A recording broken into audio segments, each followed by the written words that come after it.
Pai Celestial, queremos Te agradecer por mais uma aula. Podemos estudar algo tão bom, o Velho Testamento, a base do Novo, algo tão importante para as nossas vidas, e queremos entender essa parte da Bíblia.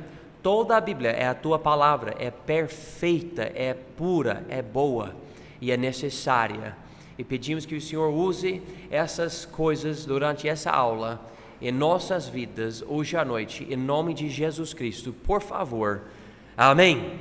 Bom, estamos na aula Visão Geral do Velho Testamento e estamos na segunda página da apostila. Na semana passada, estudamos basicamente uma visão geral do Velho Testamento. Eu contei a história para os irmãos, começando com a criação, com Deus criando os céus e a terra, e vimos Adão e Eva e Satanás atacando por uma tentação, e depois andávamos no jardim e saímos do jardim com eles e fomos para a Arca de Noé, depois a Torre de Babel, e depois Abraão, Isaac e Jacó, e daí para Moisés e a nação de Israel. A nação cresceu, tinha uma monarquia, e depois teve uma guerra civil e dividiu, e fomos até para a Síria com Israel e para a Babilônia com Judá, e depois de 70 anos voltamos para a terra e construímos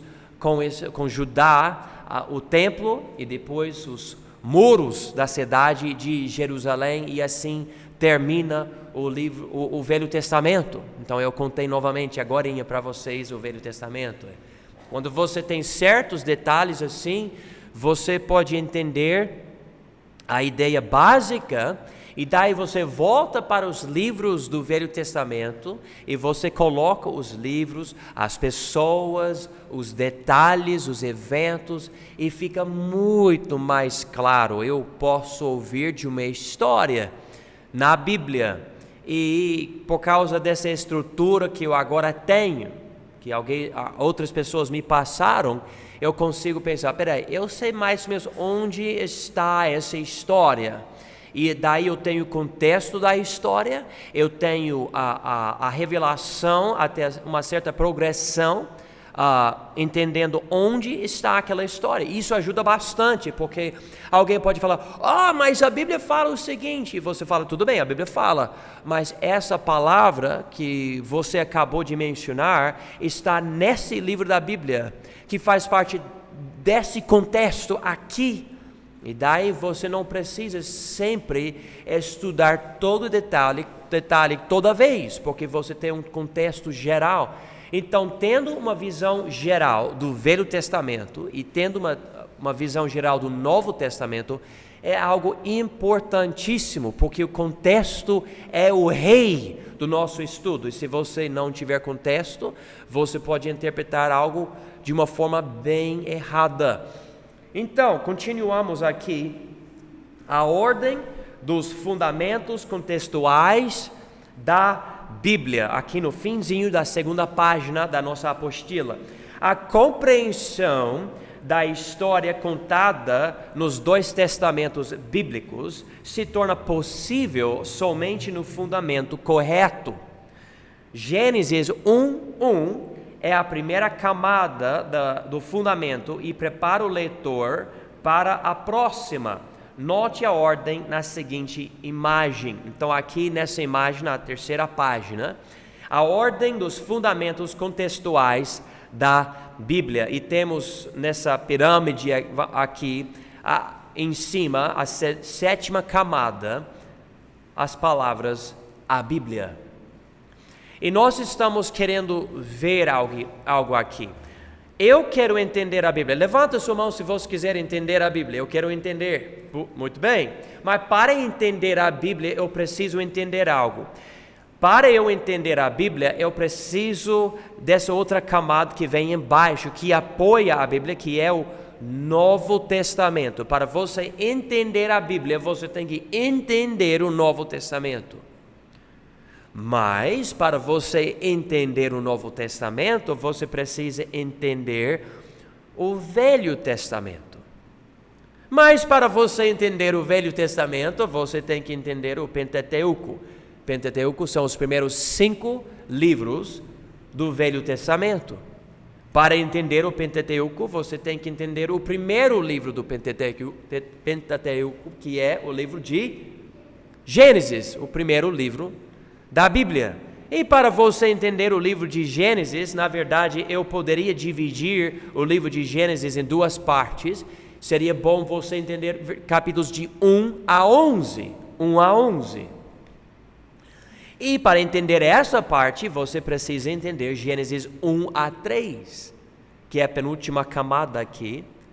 E para você entender essa parte, a Bíblia toda, você tem que entender Gênesis 1:1. Celina, por favor, leia para nós Gênesis 1:1.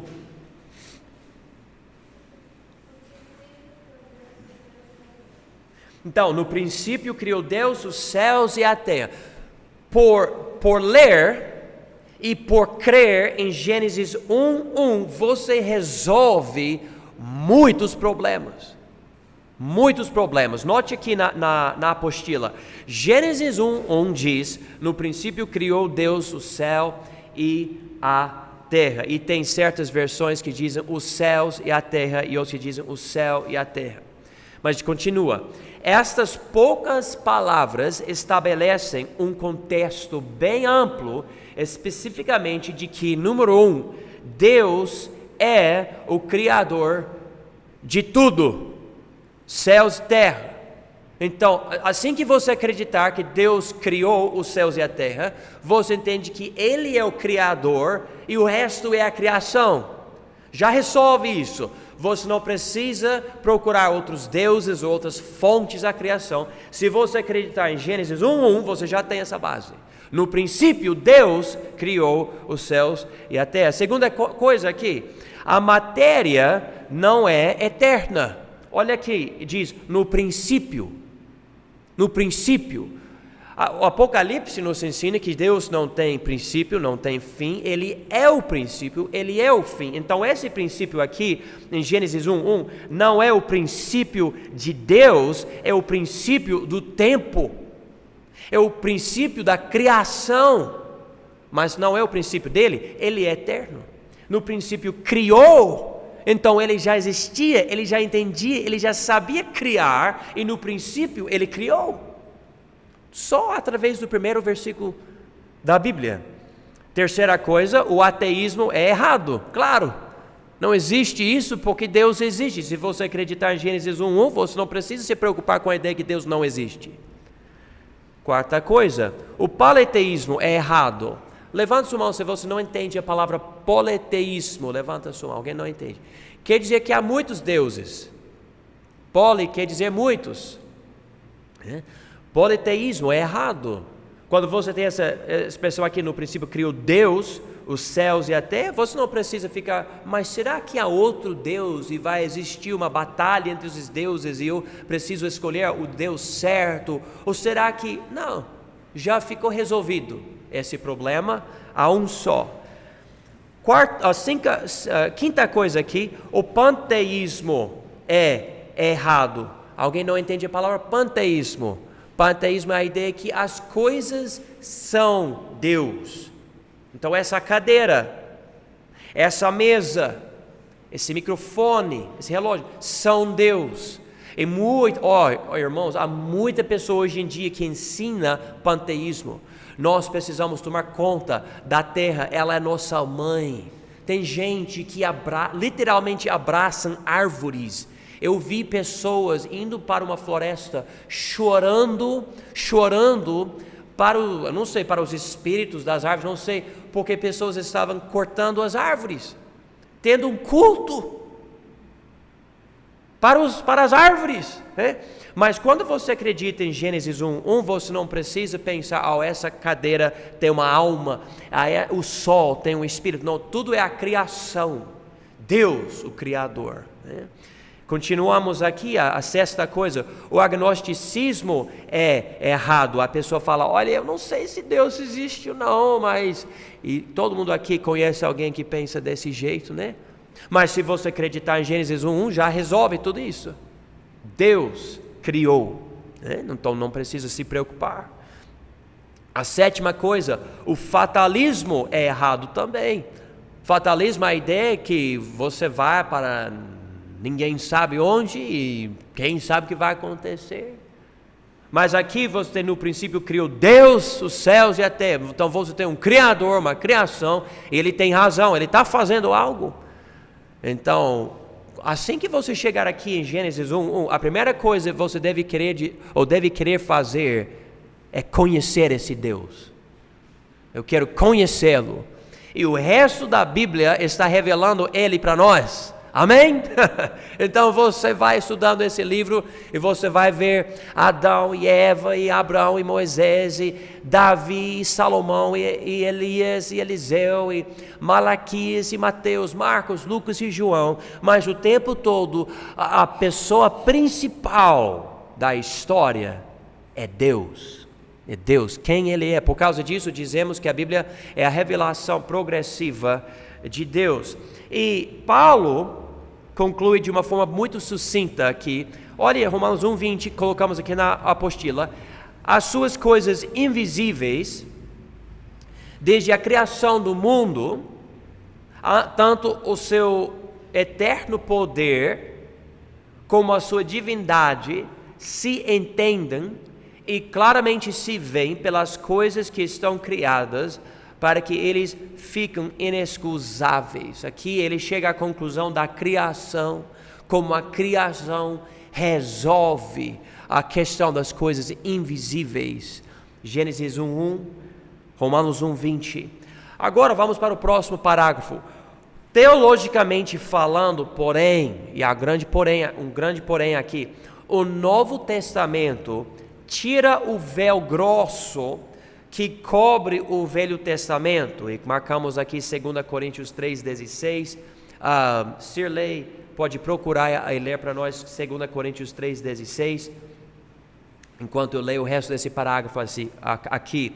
Em outras palavras, ainda que o Velho Testamento seja a base do Novo Testamento, o Novo destranca o Velho.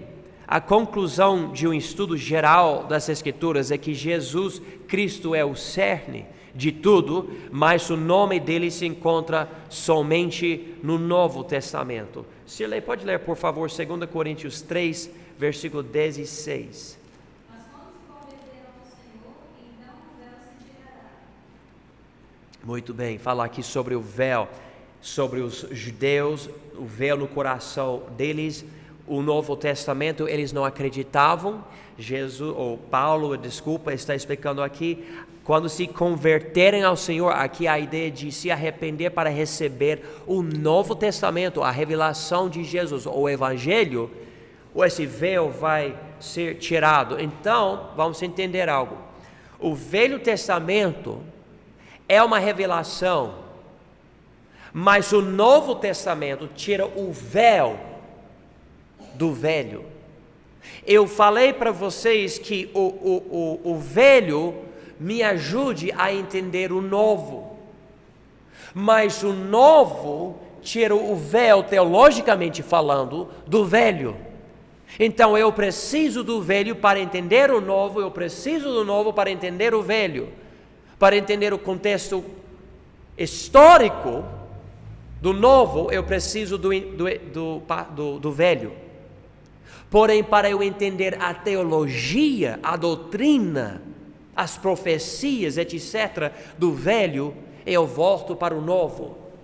Por causa disso, irmãos, quando alguém fala, eu não preciso daquela Bíblia velha, eu sou um crente neotestamentário. Que coisa engraçada. Eu sou crente neotestamentário também, mas eu preciso do velho também. Não que eu sou debaixo da lei, que faz parte dos livros de Gênesis a Deuteronômio. Mas o velho me dá o contexto. Por que existe pecado? O velho explica. De onde veio tudo? O velho explica. E essa nação, Israel, povo de Deus, quem é? O velho explica. Então você tem o novo, você fala, eu sou um crente neotestamentário. Amém. Mas nós precisamos aproveitar também o Velho Testamento. Agora nós vamos para as divisões do Velho Testamento. Já estudamos as divisões na primeira folha, na primeira página, na verdade, se os irmãos quiserem ver aqui, o Velho tem 39 livros, divididos assim, 5, 12, 5, 5, 12. 5, o primeiro 5, livros da lei, Pentateuco. Daí, livros históricos são em 12, livros poéticos, 5, que são os livros da sabedoria. Os profetas maiores, 5 livros, profetas menores, 12 livros. Nós vamos para essa primeira divisão, 5 livros, Pentateuco, os livros da lei, os livros da lei. Esses 5 livros eram basicamente a Bíblia que Israel tinha durante a época do Velho Testamento. Eles estavam sempre se referindo a esses livros. Então, o que Deus nos mostrou, o que Moisés nos mostrou no livro de Levítico, no livro de Deuteronômio, essa é a nossa Bíblia. E com isso, Deus estava dando outros livros, Josué até Malaquias, porém, a lei, essa base foi esses 5 livros. Então, note aqui, na terceira página, vamos ver essa introdução geral dos livros da lei. Os livros da lei, também conhecidos como o Pentateuco, que vem do grego Pentateukos, 5 rolos, ou penta, que quer dizer 5, e teukos, que quer dizer o estante onde os livros eram guardados. E o Torá, que é do grego, do hebraico, o outro era do grego, e Torá, essa palavra que era do hebraico, quer dizer instrução ou apontamento. Então, esses 5 livros, você pode chamar do Pentateuco, do grego, que é a linguagem ou a língua do Novo Testamento, ou você pode usar também a palavra que os judeus usam até hoje, que é a palavra Torá. Contem a história, esses livros, contam a história da criação do homem até a morte de Moisés.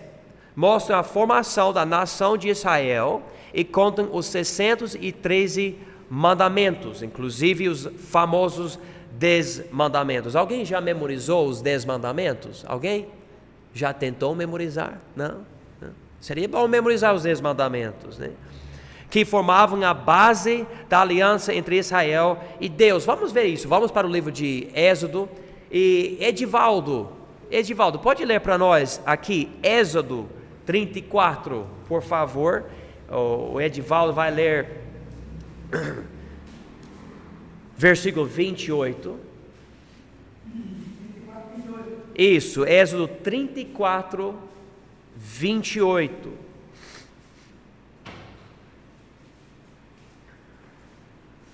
Esteve Moisés ali com o Senhor 40 dias e 40 noites.